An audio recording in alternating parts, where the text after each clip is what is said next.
Hi all, അസ്സലാമു അലൈക്കും. Welcome back to Silnas kitchen. ഇന്നത്തെ റെസിപ്പി അരി കൊണ്ടുണ്ടാക്കിയ നല്ല ടേസ്റ്റി ആയിട്ടുള്ള ഒരു വെറൈറ്റി ആയിട്ടുള്ള ഒരു അടിപൊളി ബർഫി റെസിപ്പിയാണ്.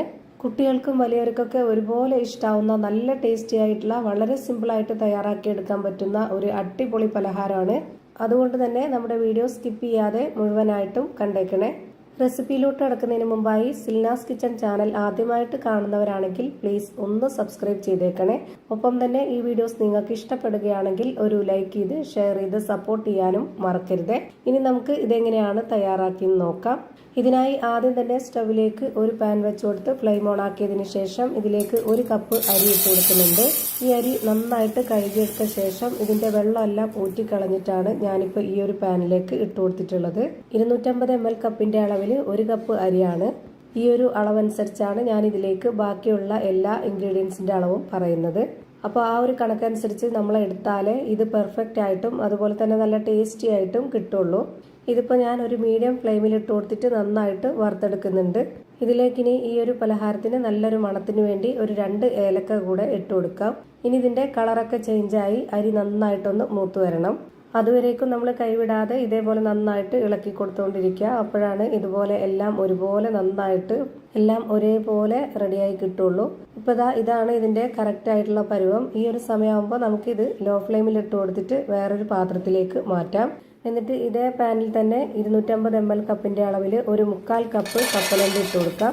വറുത്ത കപ്പലണ്ടിയാണ്, അതുകൊണ്ട് ഇനി ഇത് ഒരുപാട് നേരിട്ട് വറുത്തെടുക്കേണ്ട ആവശ്യമില്ല. ചെറുതായിട്ടൊന്ന് ചൂടായി കിട്ടിയാൽ മതി. ഇത് നമുക്ക് പൊടിച്ചെടുക്കാനുള്ളതാണ്. അപ്പോൾ ഒരു മീഡിയം ഫ്ലെയിമിൽ ഇട്ട് കൊടുത്തിട്ട് ഇതും നന്നായിട്ട് ഞാനൊന്ന് ചൂടാക്കി എടുത്തിട്ടുണ്ട്. ഇനി നമുക്ക് ഇതിന്റെ ഫ്ലെയിം ഓഫ് ചെയ്ത് കൊടുക്കാം. ഇനി നമുക്കൊരു മിക്സിയുടെ ജാർ എടുത്തിട്ട് അതിലേക്ക് ചൂടാറിയതിന് ശേഷം ആ ഒരു വറുത്തെടുത്തിട്ടുള്ള അരി മുഴുവനായിട്ടും ഇതിലേക്ക് ഇട്ട് കൊടുത്തിട്ട് നല്ല പോലെ ഇതൊന്ന് പൊടിച്ചെടുക്കണം. ചൂടാറിയതിന് ശേഷം മാത്രമേ നമ്മളിത് പൊടിച്ചെടുക്കാൻ പാടുള്ളൂ. ഇപ്പോൾ നല്ല പോലെ ഞാൻ പൊടിച്ചെടുത്ത് ഒരു പാത്രത്തിലേക്ക് ഇട്ട് കൊടുത്തിട്ടുണ്ട്. ഇനി നമുക്ക് അടുത്തതായിട്ട് കപ്പലണ്ടിയാണ് പൊടിച്ചെടുക്കാനുള്ളത്. അതിനായിട്ട് ഞാനിവിടെ വീണ്ടും മിക്സിയുടെ ജാറ് വെച്ച് കൊടുത്തിട്ട് അതിലേക്ക് മുഴുവൻ കപ്പലണ്ടിയും ഇട്ട് കൊടുത്തിട്ടുണ്ട്. ഇതും കൂടെ നന്നായിട്ട് പൊടിച്ചെടുത്തിട്ട് ഈ ഒരു അരിയുടെ കൂടെ ഇട്ട് കൊടുക്കാം. ഇപ്പോൾ ഇത് രണ്ടും നന്നായിട്ട് പൊടിച്ച് ഒരു പാത്രത്തിലേക്ക് മാറ്റിയിട്ടുണ്ട്. ഇനി നമുക്ക് അടുത്തതായിട്ട് ഒരു പാൻ സ്റ്റൗവിലേക്ക് വെച്ച് കൊടുക്കാം. ഫ്ലെയിം ഓണാക്കി കൊടുക്കണ്ട. ഇപ്പോൾ തന്നെ ഈ ഒരു പൊടി മുഴുവനായിട്ടും ഇതിലേക്ക് ഇട്ട് കൊടുത്ത ശേഷം ഇനി ഇതിലേക്ക് ഇട്ട് കൊടുക്കേണ്ടത് 1/4 കപ്പ് അളവിൽ 1 കപ്പ് നിറയെ പാൽപ്പൊടിയാണ്. ഈ ഒരു അളവിൽ തന്നെ പാൽപ്പൊടി എടുക്കാൻ നോക്കുക, എന്നാലേ നല്ല ടേസ്റ്റ് കിട്ടുള്ളൂ. ഇനി ഇതിലേക്ക് ഒരു നുള്ള് ഉപ്പിട്ട് കൊടുക്കുന്നുണ്ട്. ഇതിലെ മധുരത്തിനെ ഒന്ന് ബാലൻസ് ചെയ്യാനായിട്ടുള്ള ഉപ്പാണ് ഇട്ട് കൊടുത്തിട്ടുള്ളത്. പിന്നെ ഇതിലേക്ക് 250 ml കപ്പിന്റെ അളവിൽ 1 കപ്പ് വെള്ളത്തിൽ 200 ഗ്രാം ശർക്കര ഉരുക്കിയെടുത്തിട്ടുള്ളതാണ് ഒഴിച്ചു കൊടുക്കുന്നത്. ആ ഒരു കപ്പ് അളവിൽ തന്നെ 1 കപ്പ് വെള്ളവും കൂടെ ഇതിലേക്ക് ഒഴിച്ചു കൊടുക്കുന്നുണ്ട്. ഇപ്പം ഞാൻ ഒഴിച്ചു കൊടുത്ത് ഈ ഒരു വെള്ളത്തിന് പകരം നിങ്ങൾക്ക് പാൽ ഒഴിച്ചു കൊടുക്കണമെന്നുണ്ടെങ്കിൽ അങ്ങനെ ഒഴിച്ചു കൊടുക്കാം, കുഴപ്പമൊന്നുമില്ല.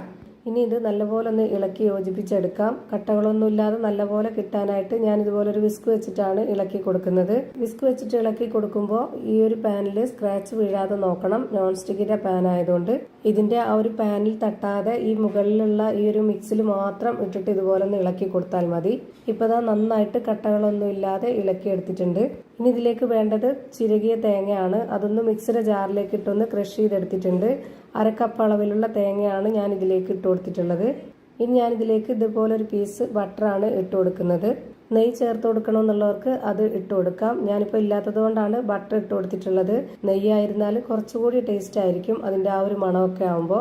ഇനി ഇതിലേക്ക് 1/2 കപ്പ് അളവിലുള്ള വെള്ളവും കൂടെ ഒഴിച്ചു കൊടുത്തതിന് ശേഷം ഇത് നന്നായിട്ടൊന്ന് ഇളക്കി യോജിപ്പിച്ച് കൊടുക്കുന്നുണ്ട്. ഇനി നമുക്ക് ഇതിന്റെ ഫ്ലെയിം ഓഫ് ചെയ്ത് കൊടുക്കാം. അപ്പോൾ ആ ഒരു ചൂട് തട്ടുമ്പോൾ ഈ ബട്ടറൊക്കെ നന്നായിട്ട് ഉരുകി വന്നോളും.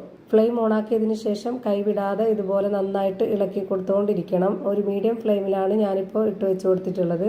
ഇനി ഇതിന്റെ വെള്ളമെല്ലാം വറ്റി ഡ്രൈ ആയി ഇതുപോലെ പാനിൽ നിന്ന് വിട്ടുവരുന്ന ആ ഒരു പരുവാകുമ്പോൾ നമുക്ക് ഇതിന്റെ ഫ്ലെയിം ഓഫ് ചെയ്ത് കൊടുക്കാം. വളരെ പെട്ടെന്ന് തന്നെ റെഡിയായി കിട്ടും, ഒരുപാട് സമയമൊന്നുമില്ല. ഇതാണിപ്പോൾ ഇതിന്റെ കറക്റ്റ് ആയിട്ടുള്ള പരുവം. ഇനി നമുക്ക് ഇതിന്റെ ഫ്ലെയിം ഓഫ് ചെയ്ത് കൊടുക്കാം. ഇനി നമുക്ക് ഒരു ട്രേയിലേക്കോ അല്ലാന്നുണ്ടെങ്കിൽ ഇതുപോലെ ചോറ് കഴിക്കുന്ന സ്റ്റീലിന്റെ പാത്രത്തിലേക്കോ നമുക്കിതൊന്ന് മാറ്റണം. ഞാനിപ്പോൾ ഈ ഒരു പാത്രത്തിൽ നന്നായിട്ട് ഓയിലൊന്ന് സ്പ്രെഡ് ചെയ്ത് കൊടുത്തിട്ടുണ്ട്. എന്നിട്ടാണ് ഇത് മുഴുവനായിട്ടും ഇട്ട് കൊടുക്കുന്നത്. ആ ഒരു ചൂടോടെ തന്നെ നമ്മൾ ഇതിലേക്ക് ഇട്ട് കൊടുത്തിട്ട് നന്നായിട്ടൊന്ന് പ്രസ് ചെയ്ത് കൊടുക്കുക. അപ്പോൾ നമുക്ക് ചൂടാറിയതിന് ശേഷം നമ്മുടെ ഇഷ്ടത്തിനനുസരിച്ച് കട്ട് ചെയ്ത് കഴിക്കാൻ പറ്റും. ഇതുപോലെ കട്ട് ചെയ്ത് തന്നെ കഴിക്കണമെന്നൊന്നുമില്ല. ഞാൻ വീഡിയോയിൽ കാണാനൊരു ഭംഗിക്ക് വേണ്ടിയിട്ട് മാത്രമാണ് ഈ ഒരു രീതിയിലൊക്കെ ചെയ്തിട്ടെടുക്കുന്നത്. ഇത് നമ്മൾ ഉണ്ടാക്കിയെടുത്ത ഉടനെ തന്നെ നമുക്ക് കൈ കൊണ്ട് ഒന്ന് ബോൾസ് ആക്കിയിട്ടെടുത്തിട്ടോ അല്ലെങ്കിൽ നമുക്ക് ഇഷ്ടമുള്ള ഏതെങ്കിലും ഷേപ്പിൽ റെഡിയാക്കി എടുത്തോ കഴിക്കാവുന്നതാണ്. ഞാനിപ്പോൾ ഇതുപോലെ നന്നായിട്ട് ഷേപ്പാക്കി എടുത്തതിന് ശേഷം പിന്നെ ഞാനിതൊരു വേറെ പാത്രത്തിലേക്ക് മാറ്റിയിട്ടുണ്ട്. ഇനി നമുക്ക് ഇഷ്ടമുള്ള ഷേപ്പിൽ ആകൃതിയിലൊക്കെ ഇത് കട്ട് ചെയ്ത് കഴിക്കാവുന്നതാണ്. അപ്പോൾ ഇതാ ഭയങ്കര ടേസ്റ്റി ആയിട്ടുള്ള ഒരു അടിപൊളിയായിട്ടുള്ള അരി കൊണ്ടുണ്ടാക്കിയ ഒരു ബർഫി റെഡിയായി കിട്ടിയിട്ടുണ്ട്. എല്ലാവർക്കും ഇഷ്ടാവുന്ന ഒരു അടിപൊളി സ്വീറ്റാണ്. അപ്പോൾ ഇത്രയേ ഉള്ളൂ ഇന്നത്തെ വീഡിയോ ഇഷ്ടമായാൽ ലൈക്ക് ചെയ്യാനും കമൻറ്റ് ചെയ്യാനും ഷെയർ ചെയ്യാനും മറക്കരുത്. അതുപോലെ തന്നെ ഞാനിടുന്ന പുതിയ വീഡിയോസ് നോട്ടിഫിക്കേഷനായിട്ട് കിട്ടുന്നതിന് വേണ്ടി സബ്സ്ക്രൈബ് ചെയ്ത് ബെല്ലൈക്കൺ അമർത്തി അതിൽ ഓൾ എന്ന ഓപ്ഷൻ എനേബിൾ ചെയ്ത് കൊടുക്കാനും മറക്കരുത്. പുതിയൊരു വീഡിയോയുമായി വീണ്ടും വരും. Thank you for watching.